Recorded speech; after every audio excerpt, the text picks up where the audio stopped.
Welcome to this explainer. We are stepping into a literally unprecedented era of real-time, incredibly high-stakes AI governance. The rules for the most powerful technology in human history, well, they're being rewritten on the fly.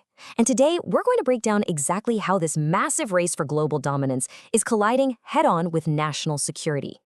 Picture this. It's May 2026, and we've got 24 hours of pure chaos. It perfectly captures how wild this situation is. On Tuesday night, a draft executive order gets circulated.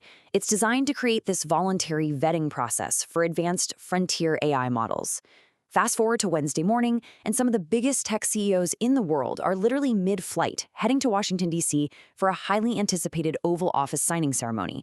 But then, Wednesday midday hits. White House AI czar David Sachs makes an abrupt phone call to the president. And by Wednesday afternoon, while those executives are still in the air, the entire signing ceremony is just abruptly canceled. The order is completely dead. I mean, it brilliantly illustrates the totally unpredictable nature of how the rules of the road are being written right now. Okay, let's dive into this. Why on earth was an executive order addressing national cybersecurity scrapped at the literal last second? Well, this quote from President Trump really explains the administration's entire philosophy today. He stated, "I think it gets in the way of, we're leading China, we're leading everybody, and I don't want to do anything that's going to get in the way of that lead." It absolutely hits the nail on the head regarding the core conflict of our explainer. On one side, you have this accelerationist drive for total global AI dominance, and on the other, the pressing need for national security vetting. Right now, it's pretty clear that dominance is winning out. That dramatic White House phone call really kicked off a much broader shift. Section 1, the deregulation drive, scrapping the old playbook to accelerate AI innovation. To figure out where we're going, we kind of need to look at what just got ripped up. The revoked Biden Executive Order 14110 focused heavily on things like safety, equity, workforce protection, and anti-discrimination.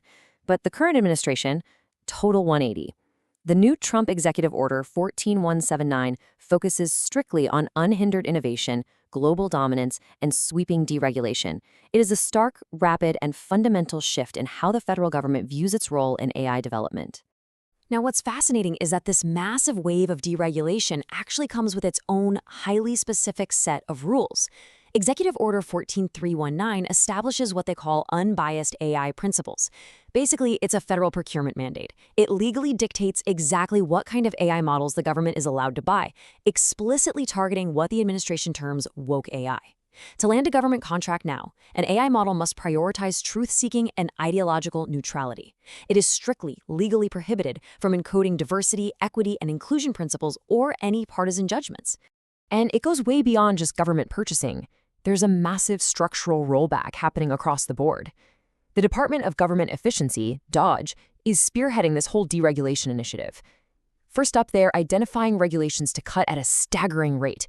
We're talking 10 regulations repealed for every single new one issued. Second, they're actively instructing agencies to deprioritize the enforcement of what they call burdensome tech regulations. And third, they are terminating ongoing enforcement proceedings if they lack clear constitutional statutory authority. Essentially, they are aggressively injecting friction into the administrative state to completely clear the runway for tech innovation.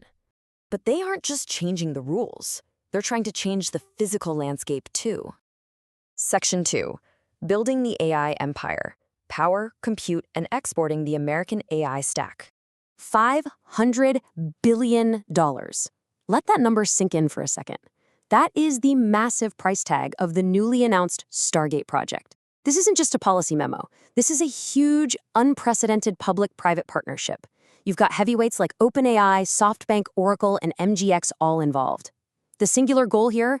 To build unimaginable computing capacity and infrastructure, ensuring the United States absolutely dominates the global AI processing landscape.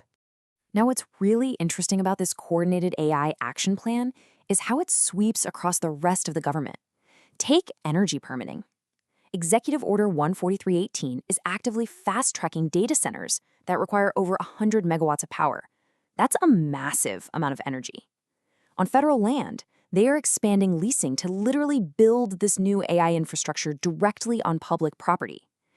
And looking outward, the American AI Exports Program is designed to export the full stock of American tech, the hardware, the models, the security, to aggressively outcompete our global adversaries. They are systematically tearing down environmental and logistical barriers to build an absolute infrastructure empire. But there is a highly concerning flip side to all this rapid, unvetted expansion. Consider Anthropic's Claude Mythos preview. This is an advanced frontier model that actually demonstrated the capability to autonomously discover and chain together zero-day vulnerabilities. These are hidden software flaws totally unknown to their creators, and the AI can chain them into highly complex cyber attacks. It's like a giant puzzle, and the AI is solving it to launch an attack. This is exactly why national security agencies are deeply, deeply concerned. Because when AI models can act as autonomous, incredibly capable hackers, stripping away a structured federal vetting process becomes a massive national security gamble. Meanwhile, the rest of the country isn't just sitting around waiting for Washington. Section 3, the state-level patchwork, the battle between federal preemption and local laws. What we're seeing here is a fierce legal tug-of-war. The White House's March 2026 National AI Policy Framework strongly demands federal preemption.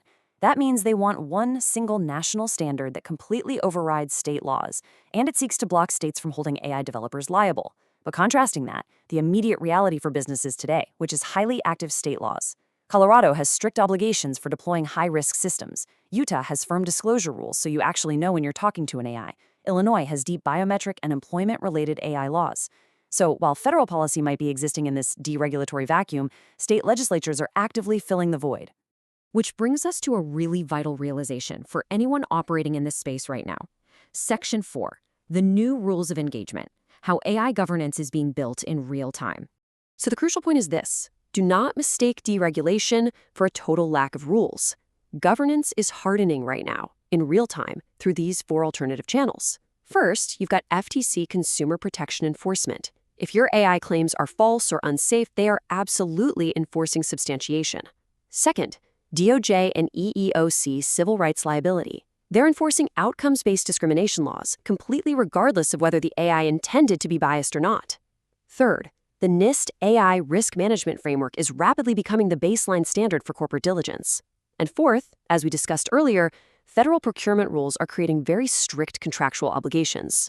For business leaders tuning in, these 4 channels are essentially the de facto laws of the land today. We have covered a tremendous amount of ground today, from literally canceled executive orders and $500 billion infrastructure projects to the hidden rules that are governing AI right at this very moment. I want to leave you all with this final provocative question. Will a policy of rapid deregulation actually secure American AI dominance, or will it leave us incredibly vulnerable to the autonomous risks of frontier models?